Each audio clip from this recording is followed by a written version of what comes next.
va se faire une petite analyse rapidos de SUI USDT. Alors il n'y a pas grand chose à dire parce qu'il n'y a pas beaucoup d'historique, mais ce qu'on peut commencer à faire, c'est déjà faire notre analyse de manière vraiment classique en traçant déjà nos niveaux monthly. Donc pour l'instant c'est tout ce que je vais avoir au niveau mensuel et je vais faire ça ici. Je vais créer un nouveau groupe.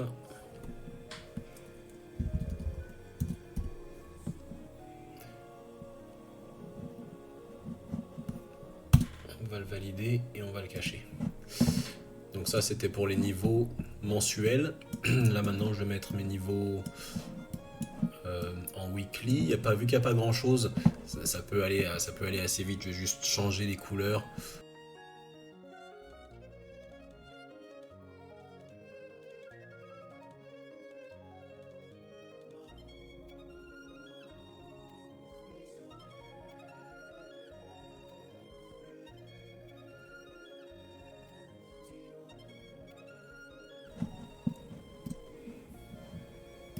On va le mettre dans un groupe qu'on va appeler weekly. Qu'on va cacher. Le 3 days, je suis pas sûr que ce soit bien utile. Le daily, on va prendre seulement à partir de là. Parce que sinon ça fait trop et ça sert pas à grand chose. Et le daily, on va le mettre en jaune. Il y a beaucoup, c'est vraiment un niveau. Il y a un daily un peu plus. Donc ici, c'est vraiment logique.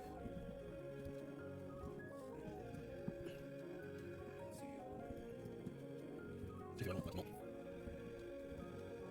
Ok, voilà, on se fait comme un délire. On se fait vraiment confiance, ça c'est un mais je le montrer après. On va utiliser les outils, on va mettre.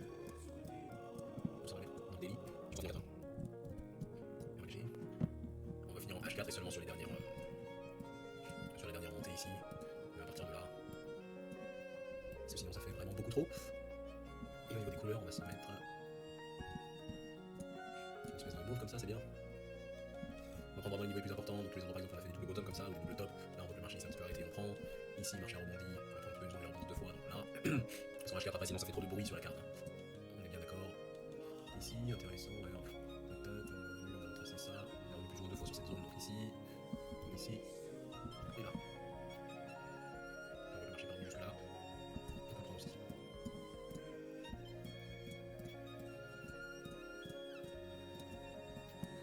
Et ça on va mettre dans un groupe qu'on appelle H4. On va cacher. Ensuite on va se remettre en 3 days, on va avoir une vision d'ensemble. On va analyser le marché. Alors en 3 days, qu'est-ce qu'on voit? Vous avez épargné le tracé de la structure de marché, mais je viens de la tracer en weekly, en daily et en H4, donc que j'ai mis dans l'arbre des objets. En weekly, c'est la violette, en daily, c'est la verte, et en H4, c'est la rouge. Alors, j'avais commencé en weekly pour tracer ma structure, voir un petit peu comment est-ce que le marché a fait pour passer de ce point-là, 0,36 à 5,18 $. Donc, c'est tout simplement de la théorie de dos. J'ai tracé les plus hauts et les plus bas, et j'ai essayé de voir dans quelle phase de marché on se place et si on est dans un marché surétendu ou pas. En daily, j'ai refait la même chose sur les dernières phases de montée, et puis ce que je fais en fait derrière, c'est que je le refais aussi en H4, donc je l'ai fait vraiment sur la dernière branche pour voir un petit peu comment est-ce que le marché avait réussi à faire pour se déplacer d'ici à là. Donc on voit ici qu'il y avait eu un cassage de structure et que normalement on va revenir chercher de la liquidité extérieure vers l'intérieur. Alors ici, pas grand chose à dire, on est dans une tendance haussière sur toutes les time frames, donc weekly, daily, H4, peu importe, on est toujours dans un marché qui est en train de monter. A priori, la prochaine phase, là, vu qu'on est dans une phase haussière sur toutes les time frames, on va revenir chercher de la liquidité à l'intérieur. Donc on aura peut-être potentiellement un petit retournement ici, revenir chercher de la liquidité pour repartir vers le haut. Pour l'instant, je vois pas de changement de caractère ou de cassure de structure dans le sens inverse du marché. On commence à avoir un petit essoufflement puisque on voit que les cassures haussières, les break-off structures sont de moins en moins forts, mais ça veut pas forcément dire grand chose. Et c'est pour ça que on va essayer maintenant qu'on est dans cette phase là, on va revenir en tri daily parce que c'est quelque chose qui se voit bien. On va cacher tout ça. Alors, on a nos niveaux. On a notre structure de marché. Alors, on va jeter un petit coup d'œil. On pourrait se rajouter un petit VRVP, je pense, ou un petit profile volume. Donc, on va faire ça. On va se mettre en weekly, voir ce que ça donne.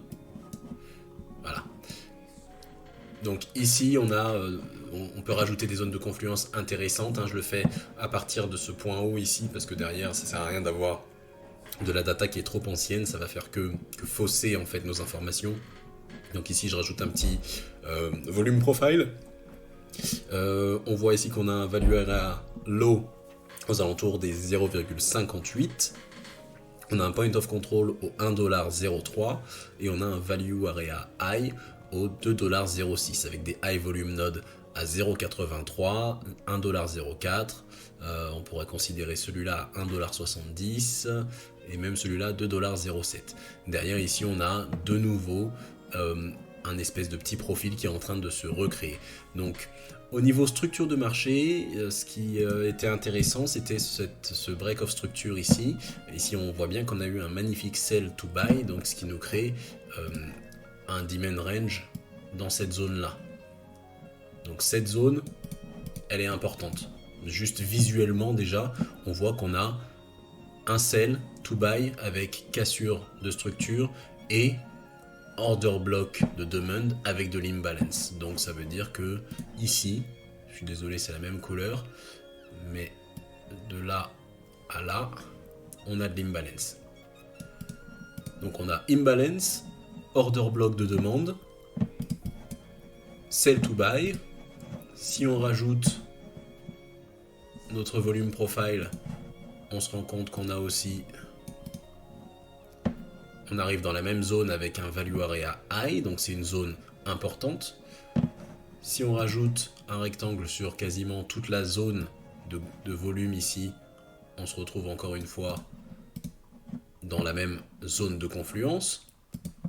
On enlève le volume profile et on va mettre nos zones maintenant monthly. Donc on a bien une zone monthly en plein milieu. Weekly, on voit qu'on en a encore, on a pas mal de zones ici, et puis on va rajouter Daily H4. Et là, visuellement, on voit bien que là où on a énormément de zones qui confluent, sont les deux zones qui sont là, donc on avait déjà dessiné, on s'en doutait un petit peu, et puis ici, ça a l'air d'être aussi quelque chose d'assez chargé. Donc là, il y a l'air d'avoir du monde, et puis... quand on regarde juste d'un coup d'œil, faut vraiment regarder avec d'un coup d'œil, on se rend compte que là aussi c'est un petit peu chargé, cette zone-là. Et puis ça m'a l'air d'être à peu près tout. Donc là, pour éviter de trop charger, on enlève tout ça. On voit maintenant quelles sont les zones importantes. Donc évidemment, toute cette zone est extrêmement importante. Le fair value gap, on peut l'enlever. Ça, on peut l'enlever. Et puis on va se rendre compte que vraiment cette zone, si on la Cette zone est vraiment la zone la plus importante à revenir revisiter. Donc il faudrait voir ce que le marché va faire lorsqu'il reviendra dans cette zone-là. A priori, ce serait, si jamais ça se fait, pour revenir combler ce fair value gap et derrière venir chercher de la liquidité dans cette order block qui a l'air d'être bien chargée et qui a l'air d'être une zone qui va faire dans tous les cas réagir le marché. Et évidemment, on a cette zone ici, qui est une zone, on va dire, un petit peu de top local de marché, dans laquelle il y a beaucoup de prise de profit qui se fait, beaucoup de gens qui commencent à vendre, à prendre des profits. Donc c'est pour ça qu'on se retrouve dans cette zone un petit peu surétendue, avec encore une fois ici un sell to buy, donc on pourrait même le retracer ici comme ça. Tac. Même si je suis pas sûr qu'il soit vraiment correct celui-là, mais juste 3 zones comme ça en weekly qui ont l'air d'être intéressantes. Et en daily, ça nous donne quelque chose d'assez intéressant aussi. Donc, il faudrait se mettre derrière ici en tree daily, regarder un petit peu les extensions de Fibo, voir ce que ça donne. Si je me mets là et que je fais ça, on voit que le prix d'aujourd'hui est en train de se rapprocher tout doucement des 1,618 de Fibonacci. Moi, malheureusement, je suis pas un très bon héliotiste, donc ici, ça m'a l'air d'être un dessin d'école, hein, avec un 1, 2, 3, mais je m'y connais pas assez bien en héliotisme pour pouvoir analyser ça de manière correcte. Moi, je fais surtout de la structure de marché, et en structure de marché, vu que là, on fait que de faire des plus hauts sur SUI, c'est juste pour ça que je tire un Fibonacci pour avoir une idée de jusqu'où est-ce qu'on peut continuer à s'étendre. On a le 1,618 juste au-dessus de nous, on vient de faire une cassure de structure qui a l'air d'être en train de se confirmer en tree daily, donc ça veut dire que dans les 3 prochains jours, on peut aller chercher le 1,618 de Fibo, et voire même plus haut, mais après je sais pas quelles sont les extensions standards d'une vague 3 par exemple, sur de l'héliotisme pur. Il me semble que j'ai déjà entendu parler de 618, donc je pense que ça peut être correct. Et derrière, moi en tout cas, je sais que là, à partir du moment où on avait cassé cette structure, qu'on arrive plus haut, donc on allait chercher de la liquidité extérieure, on reviendra chercher de la liquidité intérieure. Donc quand je dis ça, pour ne perdre personne, quand je dis liquidité intérieure, c'est qu'on va revenir chercher de la liquidité dans toute cette branche-là. Tac. Alors je suis désolé, tout est de la même couleur. Ça, je vais le mettre...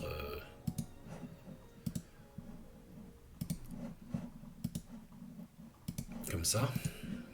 Donc on va revenir chercher de la liquidité dans toute cette branche ici. Donc à l'intérieur de cette branche. C'est ça que je veux dire quand je dis liquidité intérieure. A priori, où est-ce qu'on va venir la chercher, cette liquidité? Pour moi, les 2 zones les plus importantes, ce serait celle-ci et celle-ci. Sauf si on a un retracement encore plus important, et dans ces cas-là, on revient chercher de la liquidité dans celle-là. Pour moi, là, 1, 2 et 3. Donc si on monte plus haut ici, on revient chercher de la liquidité là, mais ça fait un retracement relativement faible. Ou alors on revient chercher de la liquidité ici, et là ça pourrait nous faire un retracement, pourquoi pas, dans la Golden Pocket, hein. Donc un retracement de 0,618 environ à 0,65 de Fibo. Alors on va enlever ça, on va tracer un Fibo pour voir ce que ça donnerait. On avait dit que c'était 5,88, un truc comme ça, donc par là. Si jamais le top était ici, le 61,8 de Fibo serait même à 1,23$. Donc ça ferait un sacré dump, mais si jamais ça se produit, ce serait une belle zone de rechargement. Et on voit que le 61,8, il y a toujours de la confluence. Et ici, on a le 0,5 de Fibonacci qui est vers cette grosse zone-là. Alors, il y a pas mal de choses que j'avais enlevées dans mon Fibo. Je peux mettre le 38,2 et je peux mettre le 23,6. Alors, le 23,6, je pense pas qu'on vienne le chercher, même si on voit qu'ici, on était revenu se poser dessus. Mais par contre, le 38,2, entre le 38,2 et les 0,5, qui sont des zones qui sont souvent retestées aussi, on a cette zone de confluence où on avait énormément de niveaux 4 heures daily et weekly et où on avait en plus au niveau du VRVP, du Volume Range, Volume Profile, on avait en plus une High Volume Node et puis un Value Area High. Donc à partir de là, à partir du moment où on a fait toute cette analyse, on a nos zones de confluence et on n'a plus qu'à être patient. Voilà, c'était le Markitect. Je vous souhaite encore une bonne année. J'espère que si vous avez des questions, n'hésitez pas à les mettre dans les commentaires. Lâchez un petit commentaire. Dites-moi comment vous faites votre analyse technique pour qu'on puisse discuter de tout ça. C'était le Markitect. Ciao.